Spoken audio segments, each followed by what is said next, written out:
Di sini saya akan menjelaskan pengertian manajemen dari segi ilmu dan seni.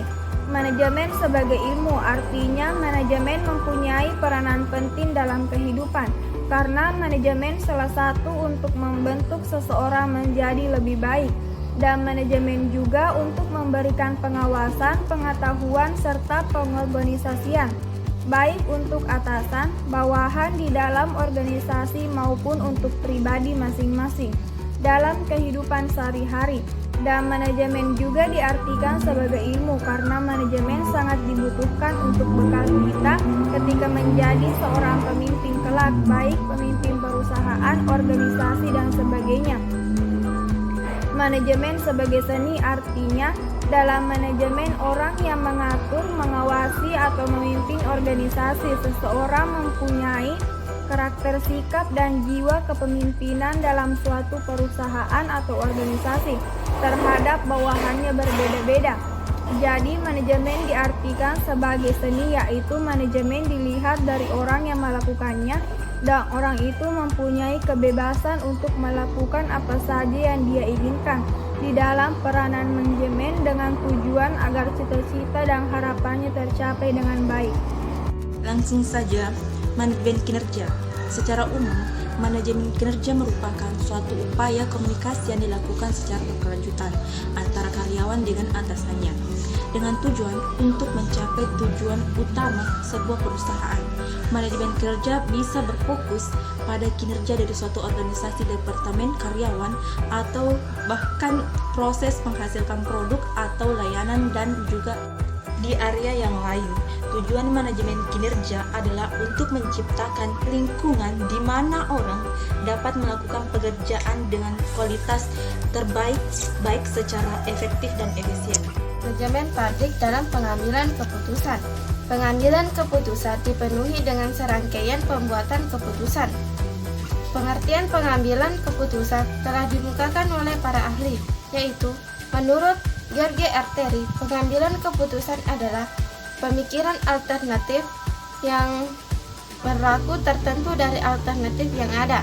Menurut SP Segian, pengambilan keputusan adalah suatu pendekatan yang sistematis terhadap hakikat alternatif yang dihadapi dan mengambil tindakan yang menurut perhitungan merupakan tindakan yang paling tepat. Secara teoritis, ada 4 gaya pengambilan keputusan yang biasanya dilakukan oleh seorang pemimpin. 1. Gaya direktif, yaitu berfokus pada fakta dan penyelesaian masalah secara lebih cepat, cenderung berfokus jangka pendek. 2. Gaya analitik, hasil keputusan didasarkan atas inputan hasil analisis, menggambarkan pemimpin yang otak kritik. 3. Gaya konseptual, memecahkan masalah dengan pandangan yang luas, ketidakpastian dalam pengambilan keputusan. 4. Gaya perilaku, cenderung menerima saran sportif, bersahabat, cenderung bekerja dengan orang lain, dan terbuka dalam pertukaran pendapat. Langsung saja, pendekatan dalam manajemen publik, yaitu New Public Management, atau dalam bahasa Indonesia juga dikenal sebagai manajemen publik baru, adalah sebuah pendekatan dalam menjalankan kegiatan pelayanan publik yang diselenggarakan oleh organisasi publik pemerintahan baik pada level pusat maupun daerah, yang menitikberatkan pada anggapan bahwa manajemen yang dilakukan sektor bisnis lebih unggul daripada manajemen yang selama ini diselenggarakan oleh birokrasi sehingga perlu diganti. 4. Reformasi manajemen publik. Untuk mewujudkan tata pemerintahan yang baik atau good governance diperlukan serangkaian reformasi sektor publik. Dimensi reformasi sektor publik tersebut tidak saja sekedar perubahan format lembaga atau manajemen, akan tetapi juga mencakup pembaharuan alat-alat yang digunakan untuk mendukung berjalannya lembaga-lembaga publik secara ekonomis, efisien, efektif, transparan, dan akuntabel, sehingga cita-cita reformasi yaitu menciptakan good governance benar-benar tercapai. Untuk diperlukan 2 tipe reformasi, yakni reformasi kelembagaan dan reformasi manajemen publik. Reformasi kelembagaan menyangkut pembenahan seluruh alat-alat pemerintahan di daerah, baik struktur maupun infrastruktur. Kuncinya, reformasi kelembagaan adalah adanya pemberdayaan masing-masing elemen daerah, yaitu masyarakat umum sebagai stakeholder maupun pemerintahan daerah sebagai eksekutif dan DPRD sebagai shareholder. Terima kasih. Langsung saja kita masuk pada materi kelima, yaitu manajemen publik yang tidak tepat sasaran. Pertama-tama saya akan menjelaskan apa sih yang dimaksud dengan manajemen publik. Manajemen publik yaitu manajemen instansi pemerintah, yang dimana manajemen sendiri adalah proses pendayagunaan bahan baku dan sumber daya manusia untuk mencapai tujuan yang telah ditetapkan.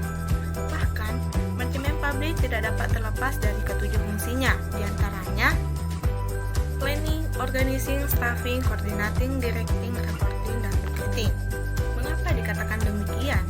Karena apabila salah satu fungsi ini tidak diikutsertakan dalam manajemen sebuah instansi, maka dapat dipastikan sistem manajemen instansi tersebut tidak akan berjalan dengan baik, karena semua fungsi ini sangat berkaitan satu sama lain.